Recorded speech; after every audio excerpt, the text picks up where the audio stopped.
Hello, and welcome to Living a Graceful Life.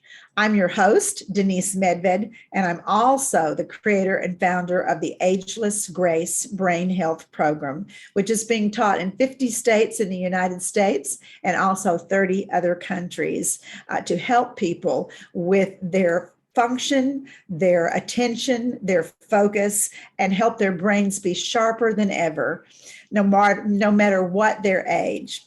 So what we do on this show is remind you that it's never too late to begin making choices to create the life that you want to live. And we talk about what adds grace to your life. Well, certainly less stress, more beauty, more enjoyment, more nature, more close social interaction and relationships. And it's very important that we have a workplace environment that is as little stress as possible, and ideally is a wonderful and enjoyable place to be able to work. And so our guest tonight is going to help us have more grace in the workplace by talking about bullying. And so what we're talking about is bullying in the workplace, the what, who, why, and how. And we're talking about what makes an organization whole and what ways you can recognize bullying taking place, or perhaps it's happening to you personally. So I'm so happy to have you on our show tonight, Dr. Okoli. Thank you. It's my pleasure and my honor. So glad you're here. So let me tell you just a little bit about her, and then she can tell a little bit more about herself as she goes along and talks to us about bullying in the workplace. She describes herself as a doctor for your health administration needs.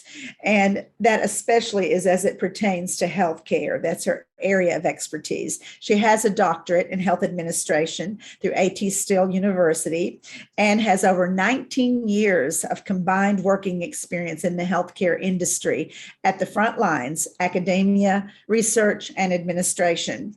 She's the owner of Shalom Eagle's Wings, a business that provides consultant, advocacy, and empowerment services.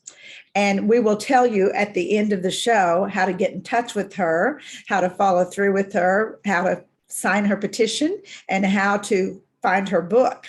So she helps with any area of work in administration, including strategic management, governance, return on investment, risk management, quality improvement, workforce development, partnerships, change management, policies, conflict management. And she actually helps companies diagnose, makes recommendations, and treats any of your administration needs as a consultant. So I'm looking forward to having her tell us a little bit more about what is workplace bullying.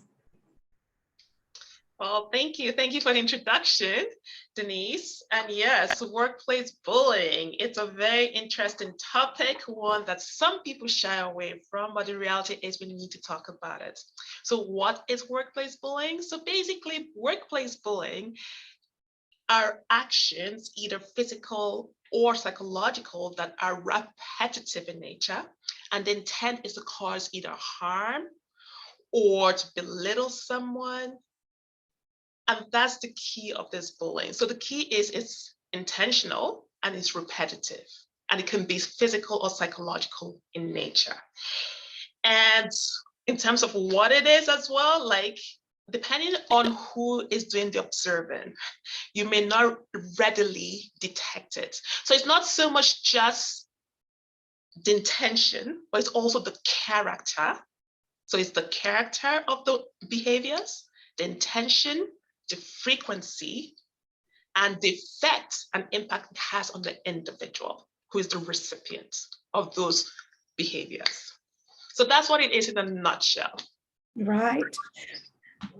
Can you describe some examples of what might be workplace bullying? Absolutely. So for example, so if we talk about some behaviors to demean somebody, so it could be a supervisor yelling at somebody. It could be take the form of sabotage, so being excluded from meetings, workplace meetings. So there could be a meeting organized for the team, for instance, the particular individual is excluded from it. So that's a form of kind of like exclusion. It could be sabotage in terms of maybe the individual is supposed to present and no one tells them they've changed the Wi-Fi or they have a new technology, for instance. In terms of from a psychological perspective, it could be anything like gossip, defamation of character, assassination of character, because these things, behaviors, and again, the key is has to be repetitive, right? These behaviors create a negative label and impression of the recipient if gossip is involved, especially if it's not verified. I like to talk a little bit about a theory called attribution theory, which basically is a kind of perception theory. And it's all about you observe a behavior, you have to believe the intent of the behavior was such that to create a behavior, and then what were the environmental factors? Was it something internally that caused it or externally that caused it? So individuals, for instance, are gossiping about somebody. Their intent is either to make the person look bad, smear their names across the employees of an organization. And what is the effect of that? Or what are the effects? Either the person is isolated from other colleagues. When it comes for time for promotion, for instance, their supervisor or senior management has heard whispers of such inaccurate perceptions of the individuals. So that affects their ability to either be promoted or given work assignments. You know what I mean? So yeah, so those are some examples that come to mind readily. Yes, all things that make me cringe, to hear how difficult it would be to get up in the mornings and go to your workplace when that's happening to you, whether it's one single person or whether it's a group of people. I'm making an assumption that a group of people could also be participating in bullying by the behavior of that group to exclude someone or to sabotage them or to create false rumors about them. Absolutely. And when it becomes a group, the terminology that you might find seen in the research is called mobbing. Ah, okay. That's right. Yes. So which is even worse. I mean, it's like compounding the effect. It's one thing to deal with one individual who is the bully, let alone to have a group of individuals. And the sad thing is that the individual might not recognize what's happening. They might start having false perception that perhaps it's something they've done or something inherently wrong with them, which is inaccurate, right? So it takes a trained eye, I say, to recognize the acts of bullying, because sometimes it's covert or sometimes it's overt. So the behaviors I mentioned earlier, depending on the gravity and severity, might appear to be covert. But when you talk about mobbing, again, if this individual doesn't have any witnesses, it may be hard to prove. Yeah, wow, that's tough. That's one of the reasons I really was interested in having you on Living a Graceful Life, because I think it's my perception anyway that a lot of people don't recognize when they are being bullied or when a colleague is being bullied. They'll sort of wave it off and say, "Oh, well, he said something mean," but people, that's what people do sometimes, and they don't really look at the extended and repetitive behavior, as you're mentioning, that makes it probably unbearable for the person who's suffering from it. And sadly, then the person who probably quits or leaves or takes a back seat when they could shine is the person who's being bullied, not the person who's doing the bullying, right? That's right. Yeah, you're absolutely right. You mentioned something earlier. I don't know if you meant to mention it, but you said something about you get sick in your stomach. That is one of the signs. So if you, as an individual, feel like you dread going to work, waking up, or on your way to work, you're crying, that's not normal behavior. There's something happening. If you feel that dread in your heart, in your spirit, you're crying, or those are telltale signs. But this individual, number one, they may not recognize this again, but if they have a confidence that they can share with, okay, this is what's happening, I don't know why I feel this way every day. Hopefully that person can help them in asking certain questions. Okay, why do you feel this way? What's happening at work? To kind of unearth what's happening, right? Yes. Because sometimes when you're thinking of just by yourself, you're so involved, you might not be as objective as an external party looking in.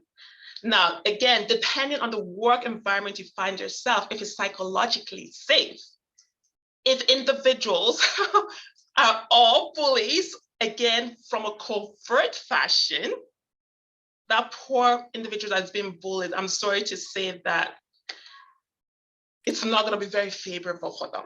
Right. I'd like to introduce something called, it's not my original, but by a group of authors by the name of Padilla and Co. They introduced something called the toxic triangle. Mm-hmm. Different versions, you might hear the toxic triad, the toxic leadership triangle. So basically what it is a triangle. At the top of the triangle is a toxic leader. At the bottom, you have the colluders or conformers. And on the right, you have a conducive environment for the bullying to take place. So you need all three of those factors for bullying to happen. So when we talk about those who are observant, I want you to talk a little bit about mobbing. So let's talk about a little bit about the mobbing part of things. So under the colluders and conformers. So colluders are people who join to participate in that act of bullying. Conformers do, but it's a little bit different between the two. Conformers are those who maybe they have low morals. They feel, okay, we just have to conform to what's happening. Colluders are those who, they have an agenda. Mm-hmm. They want to be seen in a positive light with the toxic leader at the top. So this toxic leader tends to be charismatic, can be narcissistic, and have their own negative agenda. So you can imagine when you have all three of those parties, a conducive environment, meaning an unsafe psychological environment, psychological safety environment, one that's unstable, then throwing a poor individual who either for one reason doesn't really fit in well or shines and people are threatened by that. So if those colluders and confirmers and the toxic leader have an agenda, they will see this individual that's shining as a threat. Then they start their sabotage and the exclusion, right? So I just thought I should throw that. So bullying doesn't discriminate, but there are some people who might be more at risk to being bullied. Bullying is never justified. I want to emphasize that. Never is it justified, but there are some people who are more susceptible, AKA, especially if they find themselves in that toxic leadership triangle or an unsafe psychological environment. Right.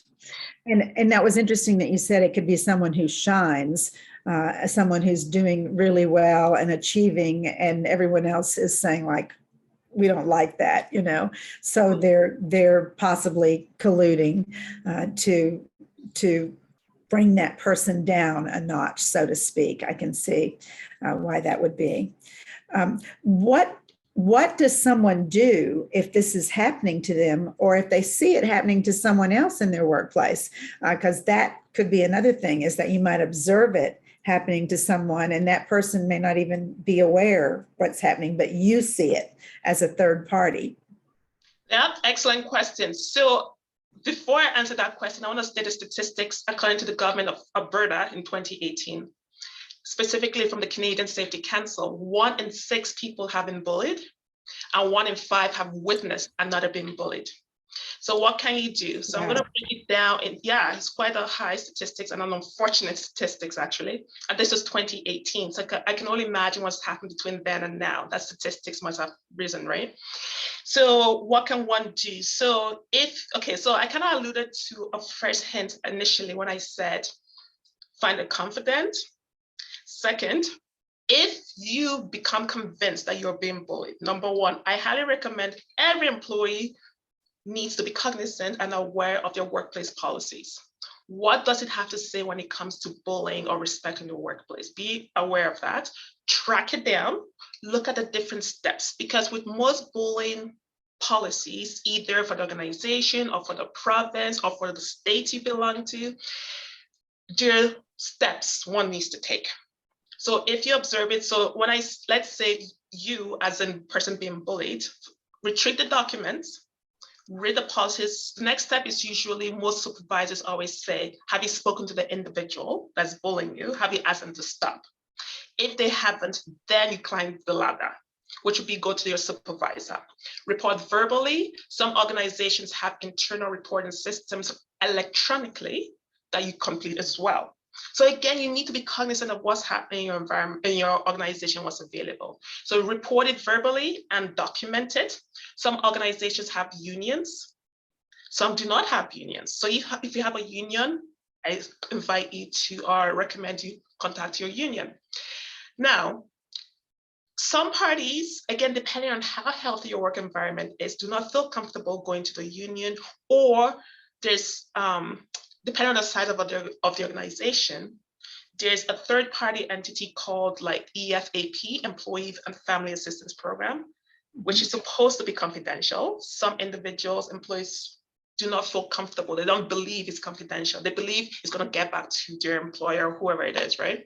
So, and then you can also take the path of external resources. So for instance, since I reside in Alberta, Canada, we have, for example, there's a distress line. So you can give them a ring. And I know particularly they have bullying. If you've been bullied, you can report to them. There are other organizations like the Red Cross, which has educational programs about bullying. So these are external parties, totally unrelated to your organization, you can do. But from an internal perspective, like I said, I'll reiterate, find your workplace policies on bullying. As individuals to stop. If they do not stop, that's climbing the hierarchy of going to your supervisor. If you feel your supervisor is not being very receptive, you can still go higher up in the chain. I know of somebody who resorted to trying to go up the chain. They were not expedient in their response. The individual ended up going straight up to the CEO. And then things started moving like whirlwind. Right. But it's very sad. It shouldn't have to get to that. You should never have to get to that. Yeah. Wow. Keep going on and on. Well, there are a lot of external organizations I know that deal with bullying that might give the person advice, at least, yeah, or point them to counseling about what to do, point them to someone like you who could help the organization with the bullying issue. And one of the things that we talked about before the show even began was because Ageless Grace is mostly taught in senior areas, meaning mature adults. It is for anyone of any age, but it's most popular in retirement communities, independent living, skilled nursing care, assisted living, memory care, senior centers, hospital wellness centers that cater to over 55-year-old adults. I would love for you to talk about bullying of seniors, and those could be clients, residents, students, guests, family members, and they could be bullied by many people, especially I've noticed if they have any form of cognitive decline. Sure, absolutely. I will talk about that, but just before I get to that, something very imperative to mention based on the last question you asked me, what to do: document. Yes. Place, time, frequency. Keep a log. That is vital because people need the data. In healthcare, it's all about where's the data, where's the proof, any witnesses? Well, if there are no witnesses, at least you have that written trail, okay? Right. So I just want to mention that. So now going back to your question, yes, sadly, and it does break my heart, there is bullying amongst the senior populations in environment and facilities where there are vulnerable individuals. So you would like me to talk about the nature or what to do if one sees it? What exactly? Let's talk about the nature, and then let's talk about what can be done. You see it or observe it. Sure. Okay. So the nature of it, sadly, can take the form of, again, going by the definition of bullying, which is any repetitive, intentional act to harm either physically or psychological, okay, an individual. In those protected environments, let's call them long-term care or assisted living, supportive living, depending on your jurisdiction, it could be independent living, it could be in the home care setting where you have care professionals coming to the home. So bullying can take the form of physical in terms of hitting the person. It could take the form of different forms of abuse. And sadly, with the elder population, it could be financial abuse, it could be sexual abuse, it could be emotional abuse. So those are some examples of the nature. Now, when it comes to the individual who has some cognitive impairment, which is very sad because sometimes some people get confused when they start reporting that they're being bullied or being abused. People get confused. Is it a memory issue? Are they mistaking things? The classic example most of you might have heard is about when they say, oh, someone is stealing from me. Sometimes it's true that they are stealing from them, but sometimes they're mistaken in that they forgot where they place an item, right? So it takes, so an investigator coming in, and when I use the word investigator, I don't necessarily mean from the criminal system. It could be someone in administration, a consultant who is coming in to investigate these reports of abuse of any form. One thing I want to really emphasize is this. Elder abuse is never tolerated. If you as a healthcare professional know or even suspect, you don't even have to have proof. In Alberta, for instance, you're mandated according to the Protection of People in Care Act, you must report it. So I invite you, no matter what jurisdiction, province, or state, or nation you belong to, find the equivalent of such an act. I know in the United States, for example, there's the National Institute for Aging. They have some resources, and one of them is about abuse locator. So contact them, you find phone numbers. So again, regardless of what setting you are, if you suspect elder abuse, you are obligated legally and ethically to report it. It's better to err on the side of error or saying, oh, I was wrong, versus missing an incident that could, even worst case scenario, take the life of the senior. Right. Yeah. Okay. So we've talked about the nature a bit. We've talked about some resources you can contact in terms of assistance. Yes. So sadly, some of the things I've witnessed, having worked as a director of care in a facility, and basically I'll describe what the facility was. It actually had about 4 programs under one roof, which is independent, assisted, supportive, and long-term care. I use the word long-term care because that's what we use in Canada. Some might say nursing homes, depending on the states. If you're in the United States, they might use nursing skilled facilities and so forth. But that's the setting I'm talking about. But the same principle applies to areas where people are mentally challenged, disability, the same principles, okay? So find the act for your province or your state that's applicable.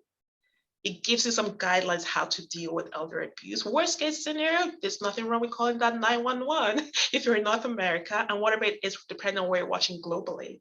Right. Yeah.